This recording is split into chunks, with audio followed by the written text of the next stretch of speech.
A paz do Senhor, povo de Deus, louvado seja o nome do nosso Senhor Jesus Cristo, mais um Desperta Crente, que Deus venha te abençoar mais ainda nesse dia 6 de janeiro de 2025, glória a Deus, sexto dia do ano, que coisa linda, né? Só o Senhor pode permitir em nossas vidas coisas grandes acontecer. Vamos lá? Vamos dar continuidade ao Sermão do Monte, a segunda parte do Sermão do Monte, que está no capítulo 7, nós vamos dar continuidade aqui. Eu quero louvar a Deus por essa segunda-feira abençoada que o Senhor permitiu a gente acordar, levantar. Eu sou grata ao meu Senhor pela vida de cada um de vocês, meus irmãos, que está junto comigo aqui nesse canal Desperta Crente, escrevendo, dando like, compartilhando. Que o Senhor venha te abençoar e te fortalecer. Hoje nós vamos falar sobre prudência, amém? E perseverança na oração. Um crente prudente, irmãos, um crente perseverante, não tem demônio que pare ele. Não tem contenda, não tem fofoca, não tem inveja, não tem calúnia. Ninguém para um crente perseverante na oração e prudente na presença do Senhor, um crente atento, um crente vigilante. É por isso que o Senhor nos diz: seja prudente como a serpente e simples como a pomba, né? Precisamos ser simples, né? Ser humilde, ter um coração humilde, mas também precisamos ser prudente. Tá vendo a aparência do mal? Corre. Provérbio diz assim que o justo vê a aparência do mal e foge. Não é covardia. José do Egito, quando ele viu a aparência do mal, largou a túnica e fugiu. Mas ele perseverou na oração, ele perseverou e o nome do Senhor foi glorificado, porque prudente ele foi. Aí a gente vê uns crentes imprudentes que fica num ambiente tóxico, num ambiente de derrota, num ambiente de dor, de perda. Quer um ambiente terrível? Ambiente de competição. Irmãos, ambiente de competição é maligno. É maligno. Eu oro a Deus, Deus não me deixar nesses ambientes. Me tira, Senhor. Não me deixa nesses ambientes de competição. Ambiente onde as pessoas estão ali somente para competir. Irmãos, isso é terrível. É doente. É um ambiente doentio. Então vamos lá. O verso primeiro, eu esqueci de pegar água. Minha garganta está secando. Não julgueis para que não sejais julgado. Muitos interpretam esse versículo da Bíblia mal. Esse texto da Bíblia mal. Por quê? Porque falam, não podemos julgar, nós não podemos julgar, misericórdia, julgar o irmão, não podemos. Não é isso, a palavra de Deus está nos dando norteio. Aí o que o verso 2 continua dizendo? O verso 2 continua dizendo assim, ó: pois com critério, com a razão, né, com julgamento, com que julgardes, sereis julgado.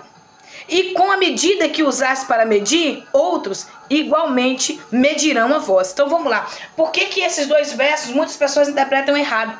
O que Jesus está nos dizendo é o seguinte: antes de você fazer qualquer julgamento na vida de alguém, analisa, faz uma autocrítica de você. Faz uma análise da sua vida como servo de Deus. Porque para mim falar de alguém, ou criticar a vida espiritual de alguém, ou criticar um servo do Senhor da forma que serve a Deus ou não, eu preciso me analisar. Porque se eu me analisar e saber que eu também estou na balança do erro, na balança do pecado, em falha com Deus, por que eu estou apontando o dedo pro irmão? Então é isso que o Senhor está nos ensinando. Não julgueis para que não seja julgado. Agora, se você quiser julgar alguém, ande com a sua vida reta, íntegra. Anda com a sua vida pautada na presença do Senhor, fazendo a vontade dele. Porque julgar é muito fácil, agora viver é mais difícil.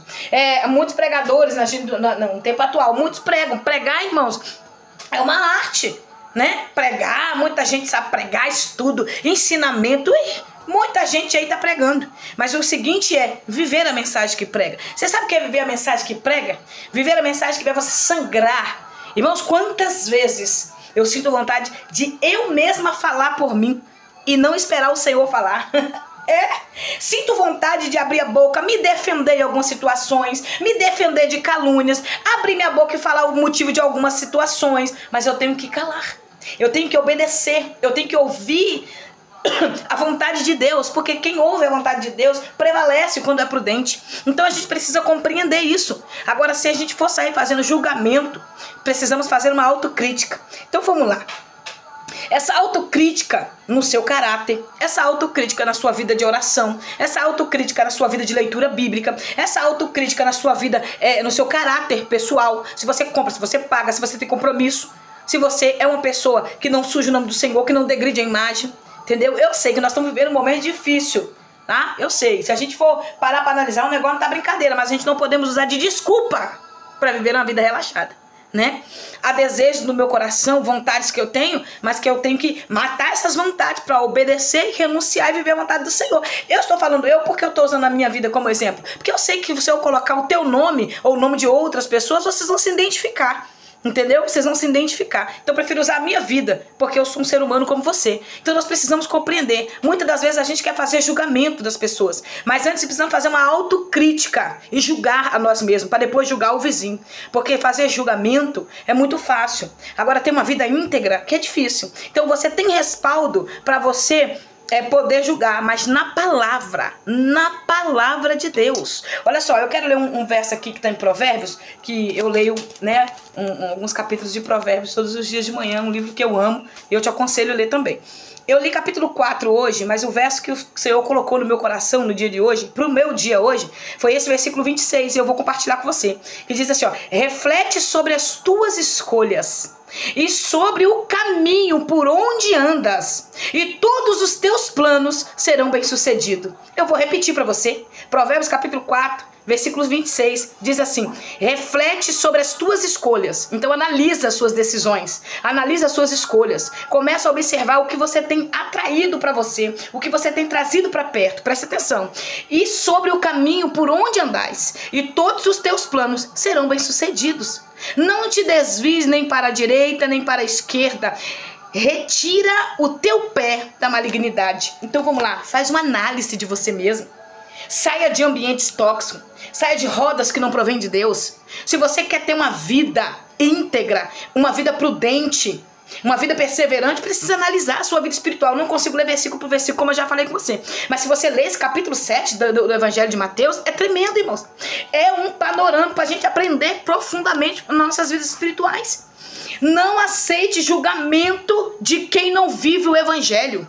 Não aceite julgamento de pessoas ímpias, de pessoas pagãs. Não aceite julgamento de pessoas que não servem a Deus, que não andam em retidão com o Senhor. Eu não aceito sobre a minha vida pessoas criticarem a minha vida com Deus, a minha vida com o Senhor. Pessoas que não dão testemunho, pessoas que não vivem com Deus. Para criticar a minha vida tem que ser alguém que está um nível a mais que eu, vivendo verdadeiramente uma vida íntegra com o Senhor, uma vida de santidade. Porque como é que uma pessoa que vive na prostituição, na fofoca, na contenda, na mentira, na calúnia, envolvido em panelinha, com o nome sujo na praça, envolvido em prostituições, envolvido em escândalos, vai me julgar a minha vida espiritual? Apesar que o povo atualmente gosta disso, né? Não os cristãos, né? Não os cristãos, mas um povo que se infiltrou dentro da igreja, que é o populacho, que lá em Números também fala, que saiu do Egito junto com o povo de Deus. Então há um populacho dentro da igreja hoje que gosta dessas coisas, gosta de confusão, gosta de barraco, gosta de contenda, gosta de estar no meio dessas coisas, degride imagem. Sabe como é que mata alguém hoje? Defamando a imagem da pessoa,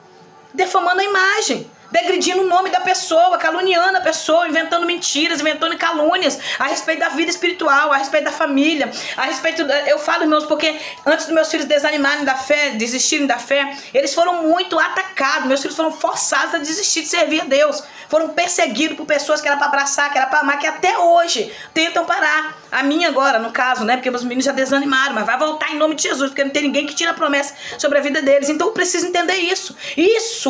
Julgar as pessoas sem ter a sua vida na retidão, julgar, apontar, faz isso, mata o irmão. Então João escreve na sua primeira epístola falando que não é só aquele que impunha a arma branca, que impunha uma arma de fogo, que impõe um objeto pontiagudo, algum tipo de arma para tirar a vida de alguém, não. Para matar, basta você fofocar. Para matar, basta você degredir a imagem. Para matar a pessoa, basta você sair defamando, basta você sair fofocando. Isso também é matar. Aquele que odeia o seu irmão é assassino, é a palavra. É por isso que muita gente não consegue servir a Deus, porque evangelho é renúncia, evangelho é vida no altar, evangelho é transformação de caráter, evangelho é ter uma vida totalmente transformada pelo poder da palavra de Deus. E é isso que muitas pessoas não conseguem, a renúncia, renunciar, viver as vontades do Senhor, dizer não em ambientes que você sabe que se você disser não, você vai ser rejeitado, vai ter problemas em muitas situações se disser não, disser sim no momento que sua vontade é dizer não. Então tudo isso causa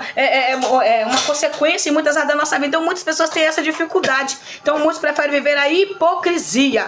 Então tira primeiro a trave do teu olho, então poderás ver com clareza para tirar o cisco do olho do teu irmão, o argueiro do olho do teu irmão. Então para mim tirar, né, o cisco do olho do meu irmão, eu preciso tirar a trave que está no meu e fazer uma autocrítica da minha vida espiritual, da minha vida, da minha família, da minha casa, para depois eu julgar alguém. A minha mãe, quando a gente era criança, ela falava que quem tem telhado de vidro não joga pedra no dos outros. Minha mãe sempre fala, até hoje ela fala isso. Quem tem telhado de vidro não joga pedra no dos outros. Então pronto, meu filho, se a sua vida não tiver pautada dentro do evangelho, não tiver dentro do evangelho, então para de tacar pedra no telhado dos outros. Seu telhado também é de vidro. Então começa a analisar a vida para depois querer julgar as pessoas. Não insista. Não insista com quem não quer nada com Deus. Presta atenção. Não deis o que é sagrado a cães, nem jogueis aos porcos as vossas pérolas, para que não as pisoteiem e voltando-se vos façam em pedaços. Nós precisamos entender isso. Tem pessoas que não querem uma transformação de vida. Tá na igreja há décadas, há séculos, tá lá dentro, mas não muda. Não tem uma transformação de caráter, porque não quer. Tá no pecado há anos. O mais triste disso tudo é saber que tem pessoas que concordam com essas coisas, entendeu? E insiste em dar para bode o que é para ovelha. E nós precisamos compreender. Então isso é hipocrisia. Isso precisamos olhar para o Senhor e viver uma vida santa e íntegra. Não vai adiantar. Você vai pregar para essa pessoa que não quer o resto da sua vida e ela não vai mudar de posicionamento. Ela não vai querer, ela não vai ouvir a Deus, ela não vai orar, ela não vai jejuar, ela não vai transformar a vida. Ela não vai mudar. Por que ela não vai mudar? Porque você está dando o que é sagrado para porco. E o que é sagrado para cães. Não joguei pérolas a porcos. Não vai adiantar. Não quer. Quem não quer, irmãos, não vai dar crédito ao sagrado. Então vamos lá, vamos dar continuidade. A partir agora do verso 8, ele fala sobre a perseverança na oração. Pedi-vos será concedido, buscai e encontrareis, batei e a porta será aberta para vós. Pois todo aquele que pede recebe, o que busca encontra, e quem bate se lhe abrirá. Ou quem dentre vós é um homem que se o filho pedir um pão, lhe dará uma pedra. Ou se lhe pedir um peixe, lhe dará uma serpente. Assim se vós, sendo maus, sabeis dar bons presentes aos vossos filhos, quanto mais o vosso Pai, que está no céu, dará o que é bom aos que lhe pedirem. Portanto, tudo quanto queres que as pessoas vos façam, assim fazei-o também. Aleluia. E elas, pois aí está a lei do profeta. Que lei é essa que ele está falando que aí está? Tiago, capítulo 4, verso 17. Aquele que sabe que tem que fazer o bem e não faz, está em pecado. Aquele que sabe que tem que ajudar e não ajuda, está pecando. Aquele que sabe o que tem que fazer e não faz, está no pecado. Qual é o que o Senhor está dizendo aqui? Pois esta é a lei e os profetas. É fazer o bem, é amar o próximo, porque antes de você julgar, você precisa julgar com amor. Para você ajudar as pessoas, você precisa estar preparado. Deixa eu te dizer aqui, porque a palavra de Deus bate em cima do pecado com tanta veracidade, com tanta força, para que nós não venhamos viver uma vida de prática de pecado e achar normal, caminhando para o inferno, achando que está indo para o céu. Deixa eu ler aqui o verso 1 do capítulo 6 de Gálatas. Eu estava procurando esse versículo aqui, ó, há tanto tempo. Eu sentei aqui, comecei a folhear a Bíblia até achar ele, porque eu não lembrava de jeito nenhum. Eu estava confundindo com Tiago, mas não estava em Tiago. Eu olhei Tiago todinho, não estava. Aí fiquei aqui, fui folheando a Bíblia até chegar aqui em Gálatas capítulo 6 e achar o versículo que eu queria. Esse versículo é muito forte, eu quero que você marque aí na tua Bíblia. Marca na tua Bíblia. Gálatas capítulo 6, versículo 1 diz assim, ó, irmãos, se alguém for surpreendido em algum pecado, vós que sois espirituais. Vou parar aqui. Presta atenção. Se alguém entre vós for surpreendido em pecado, vós que sou espiritual. Ele não está dizendo para o irmão carnal ir lá aconselhar, não.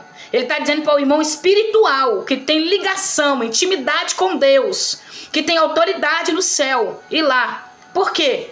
Porque se não for uma pessoa espiritual, ligada com Deus, ligada no mundo espiritual, os conselhos não virão trazer essa pessoa novamente ao seio familiar. Não trará novamente para dentro da casa de Deus, mas jogará para fora. Agora, olha a continuação desse versículo. Deveis restaurar essa pessoa com o espírito de humildade. Restaurar a pessoa com o espírito de humildade. Como que vai restaurar essa pessoa? Com o espírito de humildade, com amor. A pessoa pecou, você não vai lá dizer, tu pecou, rapaz, tu traiu sua mulher, tu roubou, tu fez isso, agora tu vai pro inferno. Não, é com espírito de humildade. É dizer, irmão, tu pecou mesmo. Tu falhou mesmo, realmente, foi um pecado sério. Mas se você se arrepender do seu coração, o Senhor vai te restaurar. O Senhor vai te trazer a comunhão. Você vai pagar o dano, vai pagar o preço aí do pecado que você cometeu, mas você não precisa sair da presença. Você peça perdão, fica firme e Deus vai te ajudar. E eu também estou aqui com você te ajudando em oração, te apoiando. Nós vamos entrar junto na oração e o Senhor vai te fortalecer. Nós vamos levantar propósitos juntos, nós vamos ler a Bíblia junto, nós vamos estar juntos aqui. Jesus vai te dar força para ser restaurado novamente. Mas aí eu vou continuar. Todavia, cuida de ti mesmo, para que não sejas igualmente tentado. Presta atenção. Se eu não for uma pessoa restaurada, convertida, verdadeiramente transformada, eu não posso aconselhar ninguém, porque eu posso cair no mesmo pecado da pessoa. Quantas pessoas caíram no mesmo pecado que outros cometeu, porque não tem estrutura espiritual para ensinar, não tem estrutura espiritual para ajudar, não tem estrutura espiritual para apoiar, entendeu? Quantos pastores caiu no pecado com mulheres que traiu o seu marido? Quantas mulheres, servas do Senhor, pastoras, caiu também no pecado como homens que traiu as suas esposas, porque não tem estrutura espiritual para aconselhar, para ajudar, e caiu no mesmo pecado. A palavra de Deus está nos ensinando. Então, para você julgar, você precisa estar com a sua vida intacta com Deus, uma vida espiritual, uma vida inabalável, uma vida de certeza de quem você é, convicção que você não vai cair naquele pecado, pedindo ao Senhor a força, pedindo ao Senhor, que está escrito em Coríntios capítulo 10, verso 4, Senhor, me ajude a ficar de pé para que eu não caia, eu preciso estar de pé para ajudar os outros, eu preciso estar de pé para apoiar a outros, entendeu? Não é fácil, uma caminhada com Deus não é fácil, mas se você não entender que a caminhada com Deus depende que você esteja com Deus. Porque tem pessoas que chegam a um certo ponto e dizem que não precisa mais de Deus. Como que eu digo que não preciso mais de Deus? Eu não preciso nem falar com a boca que eu não preciso mais de Deus. As minhas atitudes vão demonstrar que eu não preciso mais de Deus. Eu já não oro, eu já não leio Bíblia, eu já não tenho compromisso com a igreja. Não, eu sou crente, eu tô na minha mente que tô crente. Mas eu tô vivendo longe da vontade dele. Faço a minha vontade dizendo que é a vontade dele. Então preste atenção. Cuidado para não estar caminhando longe de Deus.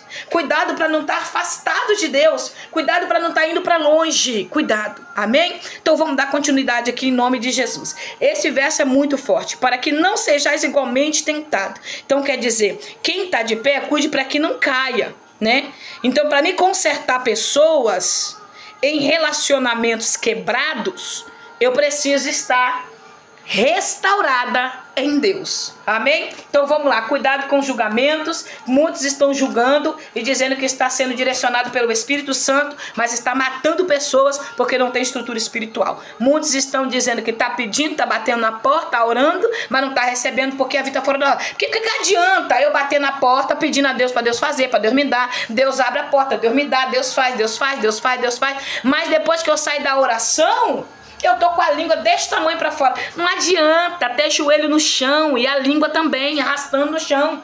Não adianta eu estar de joelho dobrado orando a Deus, mas eu tô na contenda, eu tô na fofoca, eu tô na perseguição, eu tô na inveja, eu tô na calúnia, eu tô armando pra parar pessoas, pra derrubar. Pra que adianta? Tô batendo na porta em vão, a porta vai abrir como? Se eu não tô como servo, se eu não tô como filha? Precisamos analisar. Então, ter confiança, persistência na oração depende da confiança. E essa confiança depende de quem eu sou. Eu preciso saber quem eu sou na presença do Senhor. Porque quando eu sei quem eu sou, nada me abala. Quando eu sei quem eu sou, nada tira minha estrutura. Quando eu sei quem eu sou, nada vai impedir de eu continuar servindo a Deus da forma que Deus me chamou para servir e cada dia melhorar. Então, a bondade de Deus, irmãos, é tremendo. O verso 9 diz: ou qual dentre vós é um homem que, se o filho pedir um pão, lhe dará pedra? Aqui esse verso 8, verso 9, verso 10 está falando da bondade do Pai. Verso 11 está falando da bondade do Pai. Deus é bom, Ele é bondoso. Amém? Então vamos continuar. Renúncia agora, vai falar sobre renúncia. Os dois caminhos, vai falar da porta, né? Vai falar agora entrar pela porta estreita, larga é a porta e ampla é o caminho que leva à perdição. E muitos são os que entram por esse caminho. Vamos lá. A porta estreita e a porta larga, nós sabemos que é a comparação da renúncia do mundo e uma vida para com o Senhor. Então a porta larga. Então nós estamos vivendo um tempo de evangelho de porta larga. É um evangelho de porta aberta, de porta larga. Vê como é que você tá. O Senhor só quer o coração. Não precisa renunciar. Jesus te ama do jeito que você tá. Então é um evangelho que não transforma. É um evangelho que não tem renúncia. Deixa eu te falar. Eu não estou falando de renúncia, de vestimenta. Cada um Deus vai chamar de uma forma. Claro que a roupa conta muito, tá? Porque quem é do céu sabe se vestir. Quem é do céu sabe se vestir. Não estou falando de aparatos, de brinco, de maquiagem, falando nada disso. Porque cada um Deus chama de uma forma, tá? Há pessoas que Deus não vai cobrar uma maquiagem, mas há outras que Deus vai cobrar. Há pessoas que Deus não vai cobrar uma calça, mas há outras que Deus vai cobrar. Então, em questão de vestimento, irmãos, em questão de doutrina de vestimento, não. Quem é do céu é diferente, irmão. Quem é do céu carrega o brilho do Espírito Santo. Quem é do céu carrega a essência do céu. Quem é do céu vive o céu. Quem é do céu é do céu. Em nome de Jesus. Então o Senhor faz da forma que Ele quer. O que eu estou falando aqui é renúncia do mundo. Renúncia do mundo, da contenda, da fofoca, do roubo, da prostituição, do tráfico, da bebida, da droga. É renunciar ao mundo, renunciar às coisas malignas dessa terra e viver uma vida para com o Senhor. Viver uma vida de santidade, uma vida de amor com o próximo. Quantas pessoas andam com a saia arrastando no chão, mas não ama? Andam com a blusa cá embaixo, mas não são pessoas que não têm amor, que não ama de verdade, que não abraça. E quantas pessoas também vice-versa, anda com as suas roupas normais, suas calças, suas blusas, mas não ama também. A gente precisa analisar. Uma transformação na vida do cristão vem de dentro. Vem de dentro. A renúncia do mundo. Renunciar ao que o mundo oferece. Renunciar ao que eu quero no mundo. Dizer não. A porta larga é mais atraente, é por isso que tem muita gente passando por ela, muito evangelho, muito evangelho não, né? Muita distorção do evangelho, porque o evangelho de Jesus é um só. Nós sabemos disso, que é assim que nós estamos vivendo. Eu deixei algumas bases bíblicas aqui, depois você lê, anota aí, tá bom? Ó, 1 Timóteo 2, 4, verso 6.